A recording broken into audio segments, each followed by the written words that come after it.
Hi, friends, I'm with Jewish Voice for Peace.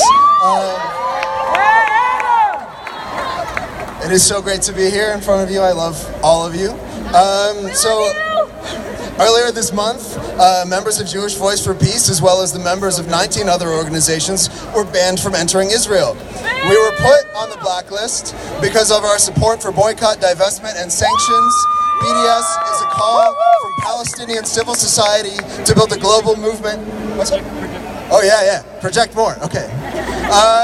Is a call from Palestinian civil society to build a global movement to pressure Israel to end the occupation, offer full equal rights to Palestinian citizens of Israel, and allow Palestinian refugees the right to return.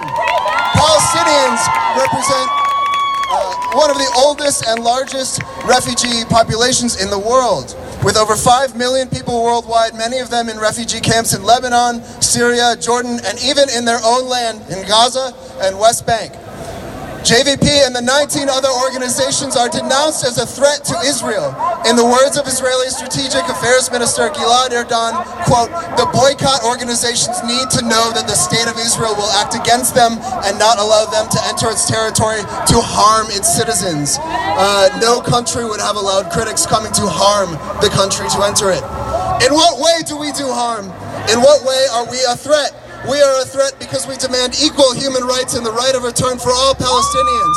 We are a threat because we openly criticize a nation that brazenly defies international law with its ever-expanding settlements, a nation that even now is working to forcibly deport 40,000 African refugees. We are a threat because we resist Benjamin Netanyahu as fervently as we resist Donald Trump.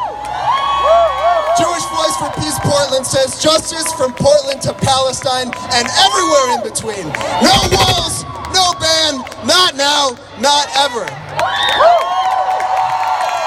The Jewish people are not strangers to oppression.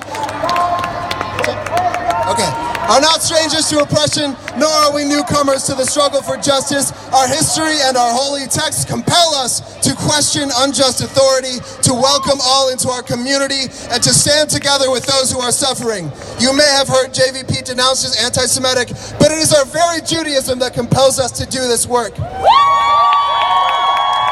My childhood rabbi was one of those who rallied last week in Washington on behalf of the Dreamers, where he spoke of immigrants, quote, "Our moral obligations to them flow from the Torah's value of human dignity. Created in God's image, each and every human is of infinite value, each utterly unique, and each is co-equal to the other. We are commanded to love and care for those who lack power, the poor, the widow, the orphan, and the stranger, to treat them with dignity and respect." The current administration thinks refugees, immigrants, and Muslims are a threat. In what ways are they a threat? They are a threat to Donald Trump and the voice of ignorance. They are a threat to racism and white supremacy. They are a threat to injustice. They are a threat to homogeneity.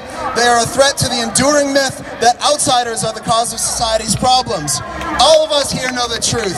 Immigrants are not a threat. Diversity and inclusivity make us stronger, better, more caring, more understanding, more human.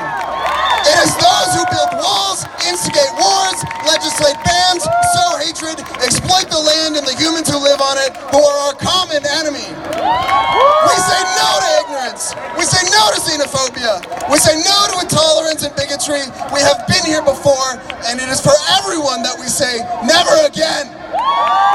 We're proud to be here today. Stand together now and always.